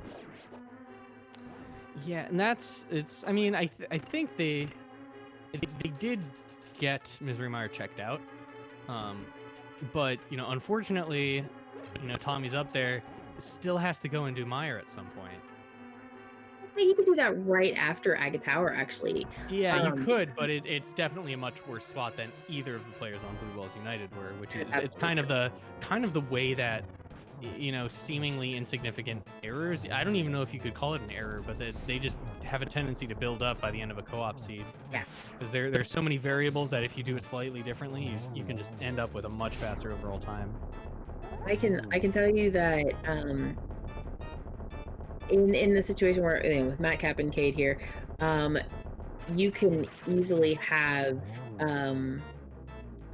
you could have easily just said, okay, I'm going straight to GT, found that ice rod, gone over, finished up Turtle Rock, gone over and done the rest of the thing, and done Aga Tower, save and quit from Misery Mire, and you're right there at the top of the tower. So it's a valid strategy one way or the other. But when you're looking for ice rod and you have everything to clear Mire, you're going to clear Mire.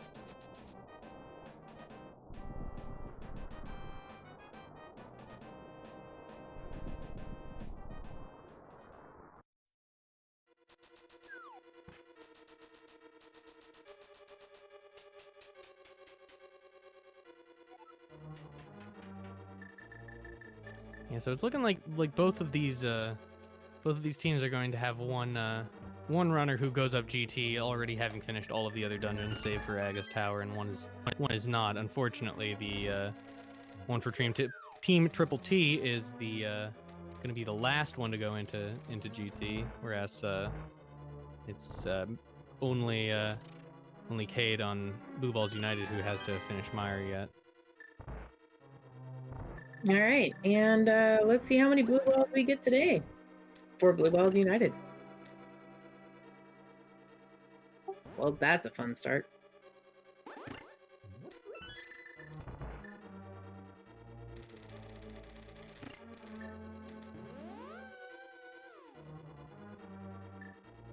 Yeah, this is, of course, the classic rematch against Aga at the top of his tower. He doesn't give you those. It's made harder by the fact that he doesn't make those clones who let you hit him more often. This is definitely the second and harder fight against this particular boss. Absolutely. I can tell you, I've never once fallen asleep during this fight while just randomly flashing my sword. It's never happened. Yeah, very engaging. That was one blue ball, so the one blue balls wins. Yeah, that's pretty good. One, you're never unhappy about one blue ball. Thank you for your points, by the way. Love, guys.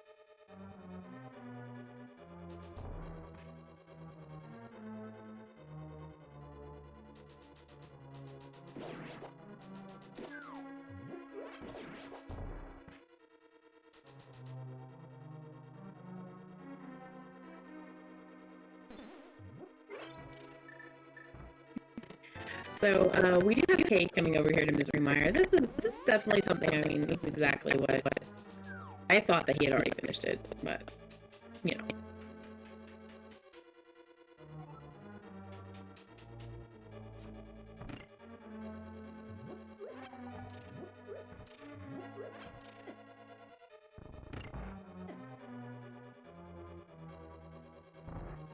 Yeah, all dungeons is definitely one of those extra rules that really adds a nice wrinkle to co-op. Just a plain 7-7 co-op would definitely lose something compared to all dungeons. We don't have a plain 7-7, but we do have a 7-7 co-op, 2 of them actually, that are coming up in the coming weeks. Week 4, you have Spoiler co-op, which is my personal favorite. And then you have, in week 7, you have a 7-7 Inimizer, which is going to be very fun.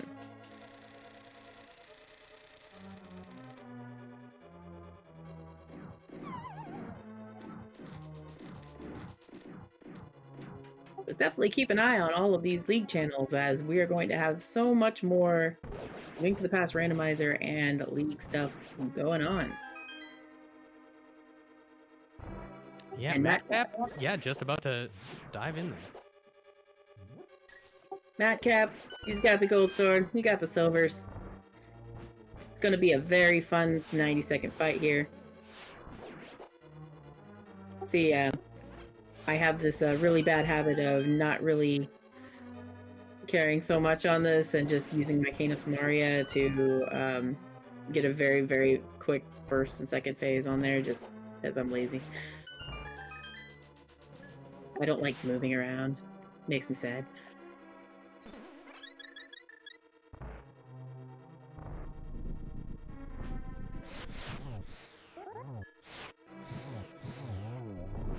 And we're already past phase 1 and 2. That Gold Sword just does slice this pig up like butter. That of course, that's why it's the canonical name. Exactly.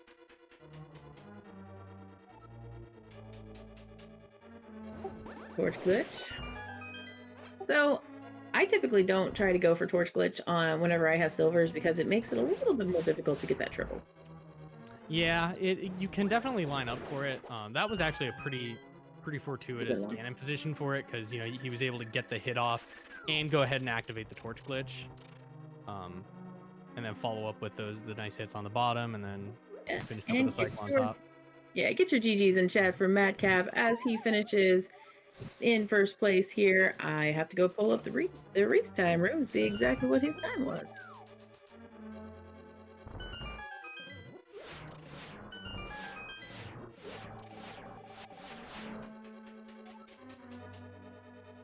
Yeah, I am seeing 136.40. As are all of you. Yep, that's what I'm saying.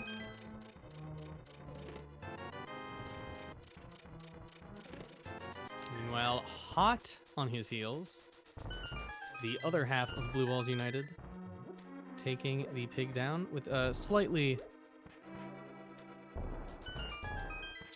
a different strategy, the dash pokes. Dash pokes are the best pokes.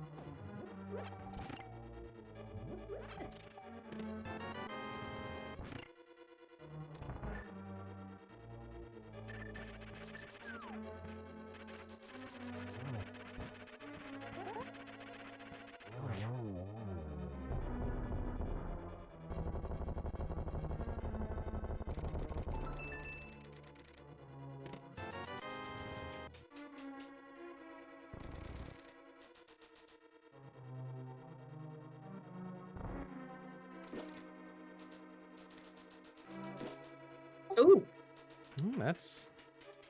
We'll see what's in that bottle. It was a fairy.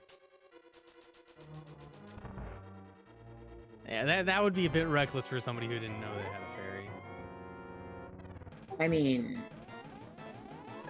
who knows? Maybe that's In it. that situation, I actually I would point out it's nicer to take a Ganon hug than get hit by the fire bat with its weird backwards knockback and risk falling down. If you know you have a fairy. I'm 100% with you. But it looks like that's going to be it. I don't think Team Triple T really has much of a chance of overcoming the lead at this point, since they are both finished. Kaede with an official time of 1:38.50. Get your GGs in chat for Kaede and Matkap. Blue Balls United has finished this race with let's see, an average time there of about 1:37.45. And the seed was pretty gross, especially with Ice Rod being there in Ganon's tower. Yeah, and then and this is to take nothing away from Team Triple T, because they're actually relatively hot on the heels. There are a lot of things that can happen in co-op all dungeons. You can see two evenly matched teams go even further apart than this. So they've kept it remarkably close.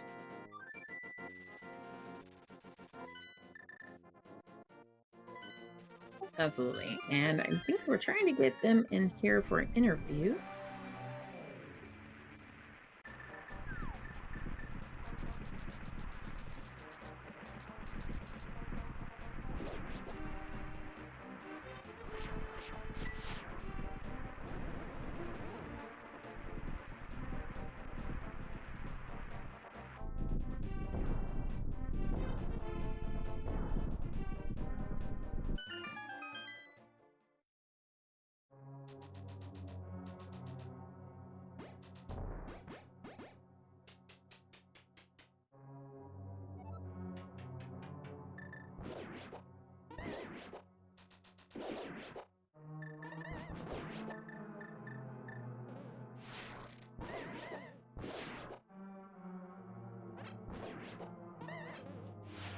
We do see the Couch Cash sleeping again forever, as Couch Cash tends to do.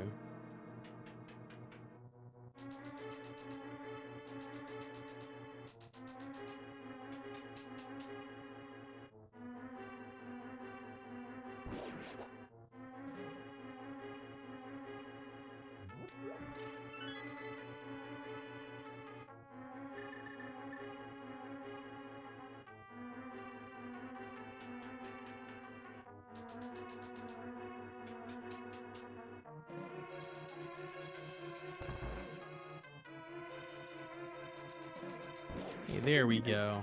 There's. We are joined by Kaede and Matkap. GG's, guys. Hello, GG's. First of all, we need to get this out of the way. First thing in the interview, Kaede, how do you pronounce your name? Is it Kaede?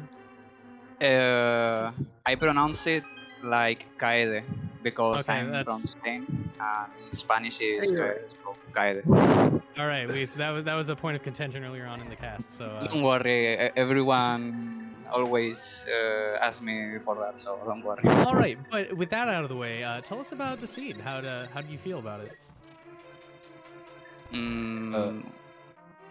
Okay, go ahead. Okay, well, I think it was quite fun. I mean, at the start, at least we got somewhat early boots. We did delay minimally, like getting both the boots and the flute, which is not the nicest, but it's okay having them that early.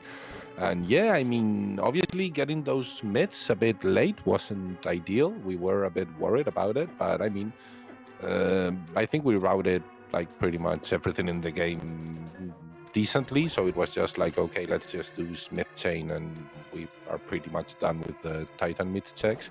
And yeah, I mean, as soon as you see that pendant and Turtle Rock and Meyer pendants, you know that there's gonna be like GT shenanigans probably. Yeah, that was definitely. I mean, as we saw, it was something that came into play. But actually, you guys finding the mitts later actually kind of played out a little bit in your favor, as you were able to collect you know, some of those items that you needed to get through GT by the or not GT, Turtle Rock by the time you actually had access to it. Because you were able to dive right in and actually find the flippers there, which, as it turned out, was quite necessary. Yeah, in that situation, we managed to get some area a little bit early because we had the idea of going Dark World Mountain by my side. So it was fine, I think. Yeah, it definitely. I think that was one of the factors contributing to you guys sort of pulling away in the race a little bit. Is this Team Triple T didn't end up sort of getting back to Turtle Rock for a long time because it didn't make sense to. They didn't have a reason to go back up the mountain. It wasn't quite tempting enough.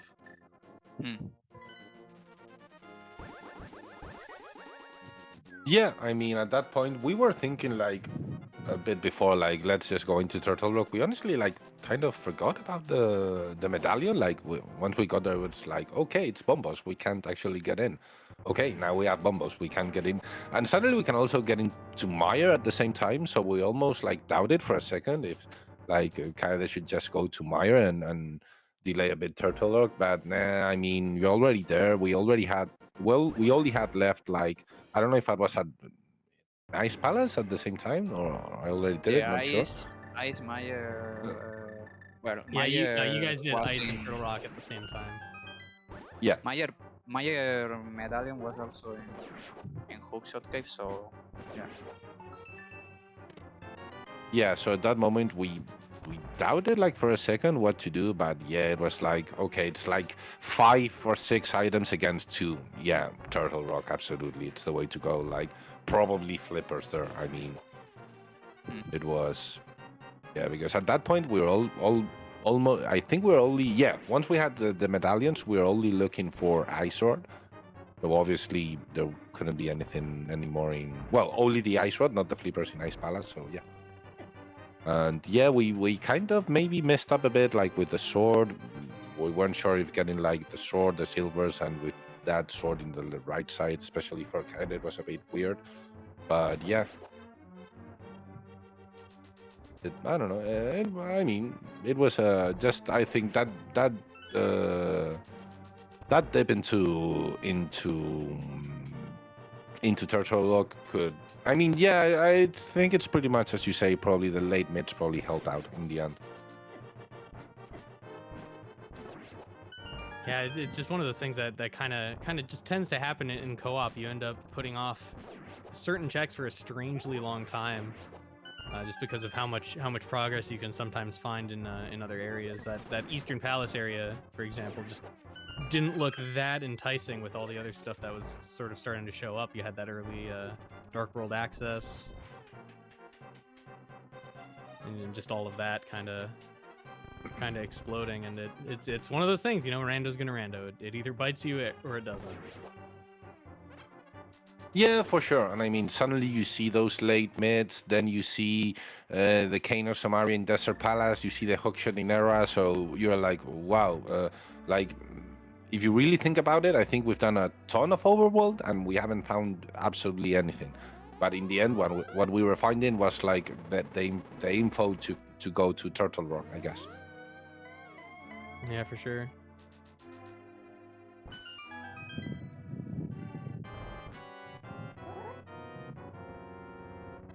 Yeah, and I mean, and that sword in Spike Cave was a little bit crazy because I don't know. I had skipped Birnas, and so I only had 1 bomb, and I didn't feel like using it. But so that's what I just wasted the 2 fairies and said, so, okay, this is absolutely logic. Let's get it out of the way just in case. Yeah. Yeah, Yeah, we that's were definitely a check you don't want to thinking just at the- leave. We were thinking by my side about picking up that sword or not, but I guess it was worth it for that endgame. I don't know. Maybe not because of that force sword on the right side of GT, but whatever. It helped a lot in Trinex. Oh, for sure, yeah. Any weaponry that you can have to get, you know, help with Trinex is always appreciated. Yeah, we just decided to like let's play it safe with both the swords and the silvers. Like, let's just not make stuff harder than it has to be. Yeah, and at the time that you had gotten your tempered sword, you didn't know that the other sword was right there in DT, so it made a whole lot of sense. Yeah, because I entered on the DM, so I skipped it. Yeah, well, And, well, we literally cleared the game before going to GT, so the sword had to be there. yeah, Because we we got only a had- couple overworld checks, but whatever. Yeah, we only had left Meyer, and I wasn't sure about doing it or not before going to GT and well, Turtle Rock or whatever, but we just said, okay, let's just... And I should have killed Landmolas after Bichus. That was a blunder. But well, there's an extra flute, so not the worst thing. Not the worst thing. That happens, and I mean, you guys played very well. It was very, you know, it was definitely a very interesting seed. You did clear the entire seed, obviously, with those collection rates there. It's very high for you know, for a co-op. So, you know, you guys definitely put on a really great show, and it was very entertaining to see just what the seed had in store for you. Oh, thanks. Yeah, well, really like the mode. I mean, this is probably my favorite week. This and week 7, right? Because just playing with someone is always fun. So yeah, League is always fun, and I'm glad it's already started. Yeah, thank you.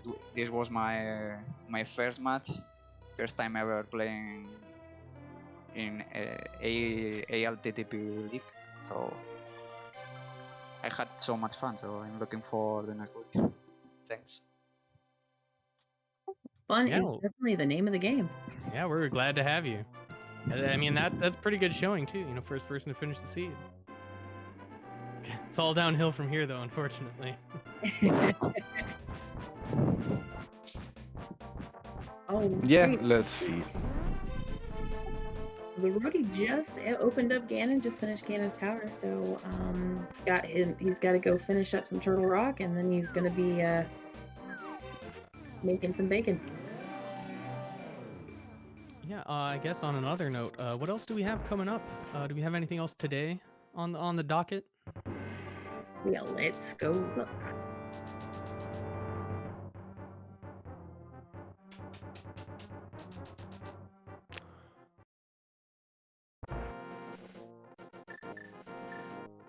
Okay, so I think they're in the German interview, so we're going to go ahead to the Spanish interview. Oh, by all It's- means, yeah. By Because all it's means. a bit later over here. And I do know the commentator is like dying to go to sleep, I think. So yeah, thank you a ton. Thank you a ton for the stream and everything, and to everyone in the league, to everyone, to the admins and everything. But it's even nicer this year. It's amazing. So yeah, thank you. And we're playing next match this Saturday, same hour, I believe, more or less. So that will be fun. We look forward to it. Okay, so thank you to all, and good night, and GG to Team Triple T, and see you Saturday. All right. Well, the next race is going to be for Link to the Past League, at least the randomizer league, is going to be at 9:10 right here. So, and that's going to be Ped Zeppelin versus Oops All Foxes, and that is their game 2. Ped Zeppelin's looking to take a win off of Oops All Foxes, as they have already. Oops All Foxes won their first game. That's going to be Zeke Highwind and Jetto Man versus the Rivian and Adalor. So that one's going to be fun, and it's at 9:10 tonight. Yeah, and I think that's about gonna do it here for the restream. If any of you are interested in watching TheRoti finish up his seed, I'm sure you've all seen all of the runners' links in chat. So make sure you go ahead and give him a follow and cheer him on as he finishes this seed off. But I think that's gonna do it for us here. Gonna do it here. So we'll say thank you so much, Esmer, for joining me here on Comms. If you you can give us a follow here in the crew. We have Esmer, wonderful commentator with me here, and we have our amazing trackers, Lady Laura Linda and Oro. And of course, we cannot forget the racers themselves. And that was, I'm going to mispronounce his name, so And of course, last but certainly not least, Koro Tyron on the restream. oh, of course, I always forget my restreamers, and they are the ones who do the most work. Yeah, but until next time, that'll be all for Link to the Past Randomizer League.